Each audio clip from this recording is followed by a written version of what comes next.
Aromatic ಹೈಡ್ರೋಕಾರ್ಬನ್ಗಳ ಮೊದಲ ಸದಸ್ಯ ಯಾವುದು?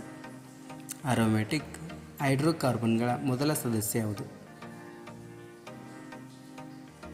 ಬೆಂಜಿನ್.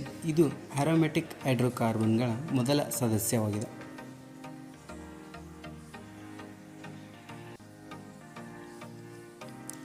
CH4 ಎಂಬುದು ಯಾವುದರ ಅನುಸೂತ್ರವಾಗಿದೆ?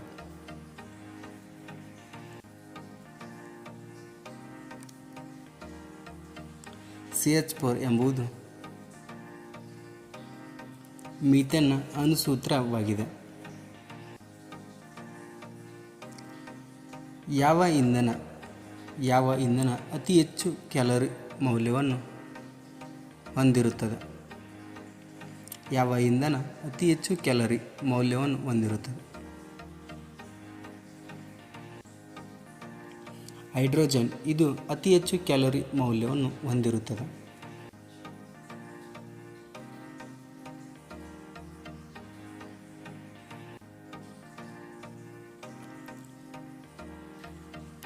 ಜಲಗಾಜುವಿನ ರಾಸಾಯನಿಕ ಹೆಸರೇನು? ಜಲಗಾಜುವಿನ ರಾಸಾಯನಿಕ ಹೆಸರು ಸೋಡಿಯಂ ಸಿಲಿಕೇಟ್. ಇದು ಜಲಗಾಜುವಿನ ರಾಸಾಯನಿಕ ಹೆಸರಾಗಿದೆ.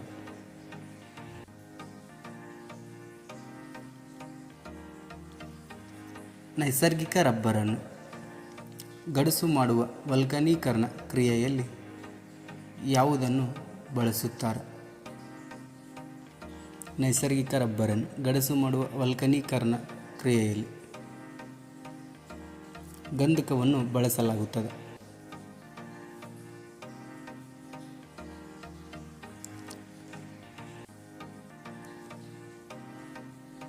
ಕಲ್ಲಿದ್ದಲಿನ ಅತ್ಯುತ್ತಮ ರೂಪ ಯಾವುದು? ಕಲ್ಲಿದ್ದಲಿನ ಅತ್ಯುತ್ತಮ ರೂಪ ಯಾವುದು? ಅಂಥ್ರಸೈಟ್. ಇದು ಕಲ್ಲಿದ್ದಲಿನ ಅತ್ಯುತ್ತಮ ರೂಪವಾಗಿದೆ.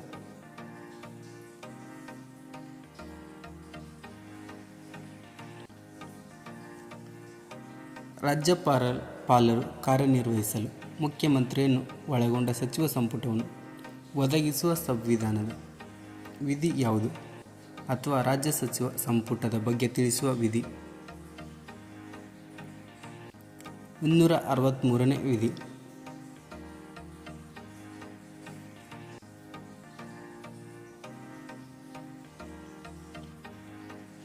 ಲೋಕಸಭೆಯಲ್ಲಿ ಕನ್ನಡದಲ್ಲಿ ಮಾತನಾಡಿದ ಮೊದಲಿಗರು ಯಾರು?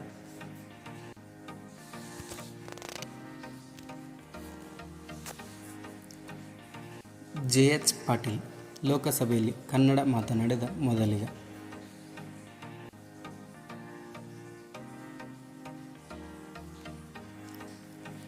ಆಧುನಿಕ ಕರ್ನಾಟಕ ನಿರ್ಮಾತೃ ಎಂದು ಯಾವ ಮುಖ್ಯಮಂತ್ರಿಯನ್ನು ಕರೆಯುತ್ತೇವೆ?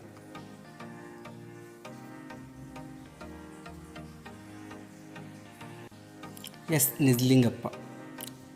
ಆಧುನಿಕ ಕರ್ನಾಟಕ ನಿರ್ಮಾತೃ.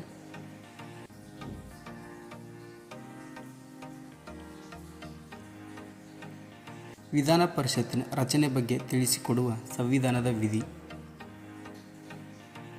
171ನೇ ವಿಧಿ.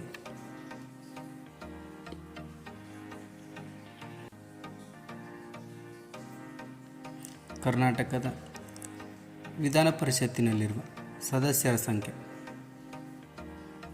75.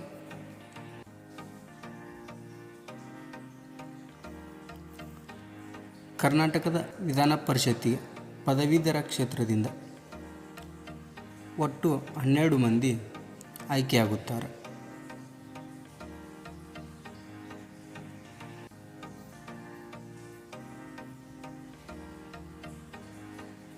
ಕರ್ನಾಟಕದಲ್ಲಿ ಅತಿ ದೀರ್ಘಾವಧಿ ಶಾಂತಿಯುತವಾಗಿ ಆಳ್ವಿಕೆ ಮಾಡಿದ ಮನೆತನ ಗಂಗರು.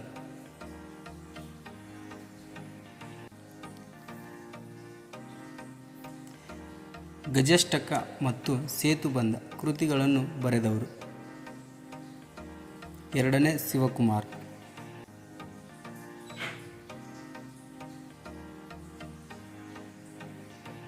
ಅಲ್ಮಿಡಿ ಶಾಸನ ಹಾಸನ ಜಿಲ್ಲೆಯಲ್ಲಿ ಕಂಡುಬರುತ್ತದೆ.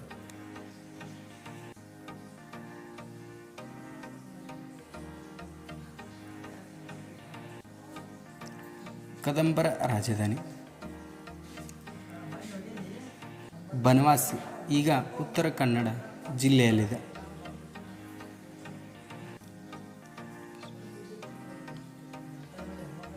ಭಾರತದ ಸ್ಪೇಸ್ ಅಪ್ಲಿಕೇಶನ್ ಸೆಂಟರ್ ಗುಜರಾತ್ ರಾಜ್ಯದಲ್ಲಿದೆ.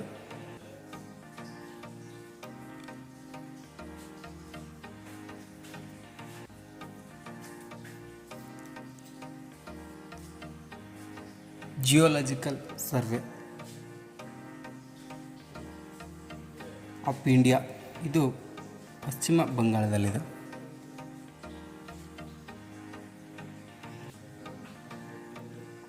ಮೀಟರ್ಗೇಜ್ ಹಳಿಗಳ ನಡುವಿನ ಅಂತರ 1 ಮೀಟರ್.